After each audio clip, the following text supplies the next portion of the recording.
tu.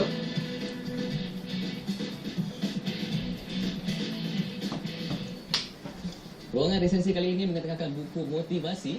Kali ini motivasi gaya Rasulullah. Itulah yang ditulis oleh Dr. Muhammad Khairul Nizam. Untuk buku motivasi gaya Rasulullah yang terbitkan oleh PTS Millennial. Beliau ada bersama saya dalam ruangan resensi pada kali ini. Assalamualaikum, selamat datang Doktor. Waalaikumsalam warahmatullahi wabarakatuh. Doktor juga seorang pensyarah di USIM. Betul. Jadi hari ini tak ada kelas. Anjep. Tapi alhamdulillah. Kita untuk buku ini ya. Yes. Bagaimana kita kelas besar-besaran lah ini. Satu Malaysia tengok kita dalam ruangan resensi. Baik, ceritakan tentang kandungan motivasi gaya Rasulullah je, Doktor. Baik. Assalamualaikum warahmatullahi wabarakatuh dan saudara Hazri, saudara para penonton yang dirahmati Allah sekalian. Sebenarnya buku ni satu buku yang saya rasa labelnya mungkin agak lain sedikit lah. Okey, kerana dia melibatkan Rasul sallallahu alaihi wasallam. Adapun apabila membicarakan berkenaan motivasi, biasanya kita akan dengar nama-nama yang lain daripada Rasul sallallahu alaihi wasallam. Dan Rasul sallallahu alaihi wasallam ini merupakan salah seorang tokoh yang dimana orang Islam mengangkat baginda sebagai segala-galanya. Ular habis utat lah. Maka pada kali ini saya cuba untuk menampilkan satu agak lain sedikit, dilihat baginda sebagai model kepada motivator. Adapun begitu, baginda ini seorang Rasul, memang tak dapat dinafikan, tetapi dalam masa yang sama baginda mampu untuk memotivasikan sesiapa yang berada di sekitar baginda sallallahu alaihi wasallam tanpa sempadan hingga ke akhirat insya-Allah. Saya ingin petik prakata daripada buku ini ya. Saya bacakan sikit ya. Kebanjiran pelbagai bentuk gaya dan rentak motivasi pada hari ini kebanyakannya menenggelamkan dan menghanyutkan umat manusia. Umat Islam secara sedar ataupun tidak seakan-akan melihat motivasi dan Islam sebagai perkara yang asing. Kenapa Doktor kata sedemikian? Sebagai mukadimah untuk buku yang Doktor tulis ni. Okey, terima kasih kepada Hazri. Para yang dirahmati Allah sekalian. Sebenarnya apabila saya cuba untuk menulis buku ini, di antara tarikan yang besar untuk saya tampilkan ialah bagaimana untuk saya melihat mula motivasi ini dapat diletakkan dalam arus yang sama. Islam bergerak seiring dengan Barat. Sedangkan apabila kita lihat dalam suasana sekitar kita, Barat akan lebih ke hadapan daripada kita dalam banyak aspek, termasuk motivasi. Maka di manakah hilangnya umat Islam? Di manakah hilangnya Rasul sallallahu alaihi wasallam? Sedangkan baginda itu pencetus segala inspirasi.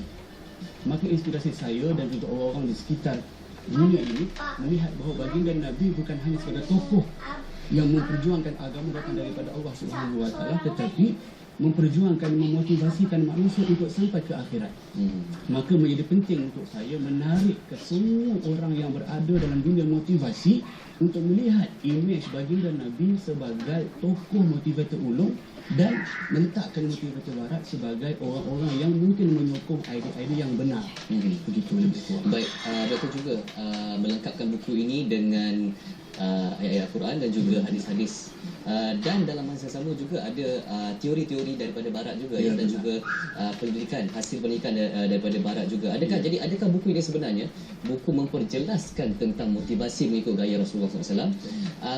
Ataupun perbandingan di antara motivasi mengikut gaya Rasulullah berbanding dengan motivasi gaya Barat mungkin, ataupun sebenarnya memotivasikan pembaca.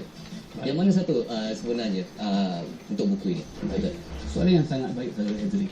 Sebenarnya motivasi ini satu benda yang luas dan begitu baik untuk kita bicarakan pada setiap saat, setiap masa dan setiap bila-bila pun. Kerana motivasi ini merupakan satu benda yang kita perlukan. Dia seumpama macam makanan lah, ataupun kenderaan dia macam minyak. Jadi kalau minyak yang kita pilih di petrol pump itu kadang-kadang ada pelbagai jenama lah. Ada yang around 95, ada yang around 97. Jadi untuk mengisi minyak itu, kelihatan kita kena pilih. Maka kelihatan ada yang memilih jenama begini-begini. Maka oleh kerana itu, saya cuba untuk melihat bahawa dalam meletakkan arus motivasi itu, ada yang namanya arus perdana dan ada arus yang kita lihat di tepinya. Maka oleh kerana itu, Rasul ini menjadi arus perdana. Ada pun yang datang daripada Barat seperti Skinner, Watson, J.B. Watson dan sebagainya. Ini semua sebagai satu yang melihatkan, menyokong apa yang ada dalam Islam. Gitu lebih kurang. Baik, siapa yang sesuai membaca buku ini? Yang paling sesuai semua peringkat usia.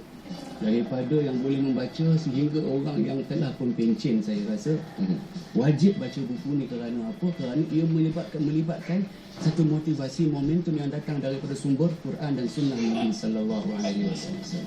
Baik, adakah buku ini dikhususkan untuk pembaca Islam sahaja, Muslim sahaja, ataupun boleh dibaca oleh sesiapa sahaja yang termasuk juga bukan penganut agama Islam, betul?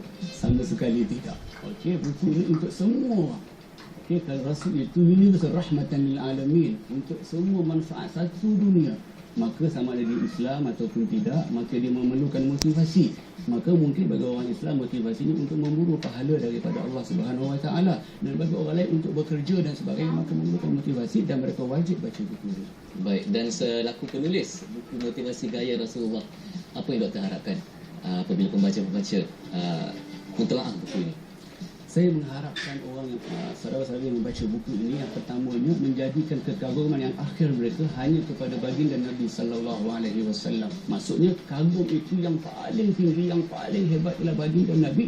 Adapun yang lain semua ada di bawah baginda Nabi sallallahu alaihi wasallam. Dan buku ini telah pun berada di pasaran, ya doktor? Ya, benar. Jadi anda semua boleh mendapatkan buku Motivasi Gaya Rasulullah yang tulis oleh Dr. Muhammad Khairul Nizam, terbitan PTS Millenia di kedai-kedai buku utama di seluruh negara.